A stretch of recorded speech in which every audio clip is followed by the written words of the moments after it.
Lepo pozdravljeni v rubriki Znano o neznanem. Ali veste, v kolikšnem času je moč zgraditi 50 tisoč kilometrov novih cest skozi divjino pragozda? Po hitrosti gradnje cest v našem okolju, ki je cestam mnogo bolj naklonjeno, kot pa je divjina pragozda, bi to trajalo vsaj kakih 100 let. V Amazoniji, v Braziliji pa so neprimerljivo hitrejši. Kot so ugotovili raziskovalci z Londonskega imperialnega kolidža, tam zgradijo 50 tisoč kilometrov cest v pičlih 3 letih.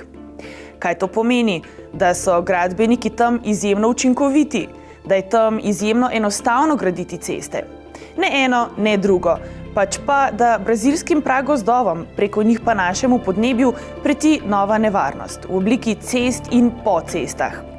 Da, nevarnost se v džungli ne skriva le za grmovjem, v gosti podrasti ali prežiz drevja, pač pa se plazi tudi po cestah.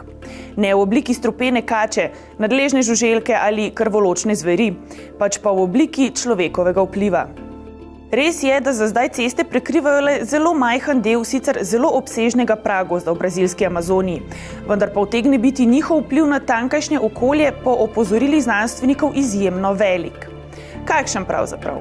Da bi ga lahko ocenili, so raziskovalci z Londonskega imperialnega kolidža najprej z analizo cestnih zemljevidov in satelitskimi posnetki ugotovili, koliko in kakšnih cest je bilo v zadnjih letih zgrajenih na območju amazonskih pragozdov.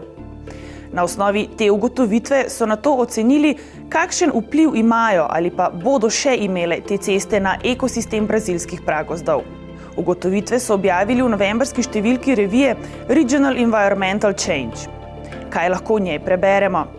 Najprej podatek, da so v Braziliji v amazonskih pragozdovih med leti 2004 in 2007 vsako leto zgradili 17 tisoč kilometrov cest. Najbolj hitro se je mreža cest razpredala okoli na novo naseljenih območij in na območjih z obnovljeno gospodarsko rastjo. Ta hitra rast cest utegne biti glavni dejavnik izgube gozdov in gozdnega habitata v tem na našem planetu najbolj biološko pestrem območju. Utegne, ni pa nujno, da tudi bo. Raziskovalci namreč menijo, da z natančnim beleženjem, kje so ceste in kam se širijo, lahko v prihodnje pomagajo prizadevanjem za omejitev in ustavitev krčenja brazilskega pragozda. Če vemo, kje vse se v pragozd zajedajo ceste in s kakšno hitrostjo, lahko tudi ocenimo, kako bo s krčenjem gozda, izjavlja Rob Ewers, eden od avtorjev študije z Londonskega imperialnega kolidža. Po njegovih besedah, nepoznavanje cestne mreže v Amazoniji pomeni veliko vrzel v naši sposobnosti predvideti prihodnost tega za ves planet pomembnega območja. Vpliv cest na lokalne ekosisteme namreč seže precej daleč od samih cest. Gre za vpliv na spremembo temperature in vlažnosti zraka in zemlje in na gibanje živali.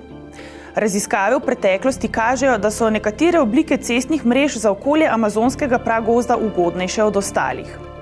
Tako raziskava iz leta 2011, ki jo je financirala ugledna ameriška nacionalna znanstvena fundacija, ugotavlja, da se cestna mreža v obliki ribje kosti bolje spaja z življenjem pragozda oziroma je manj moteča za življenje živali.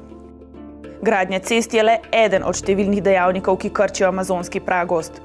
Drugi tak so gozdni požari.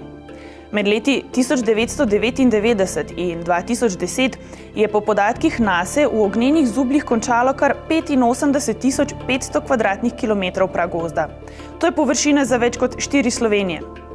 Najnovejše poročilo Mednarodnega panela za podnebne spremembe pa napoveduje, da bo ogenj v prihodnje uničil še več amazonskega pragozda, saj se letno suho območje, znano tudi kot območje požarov, vsako leto podaljšuje. Svoje prispevata še sečnja dreves in kmetijstvo.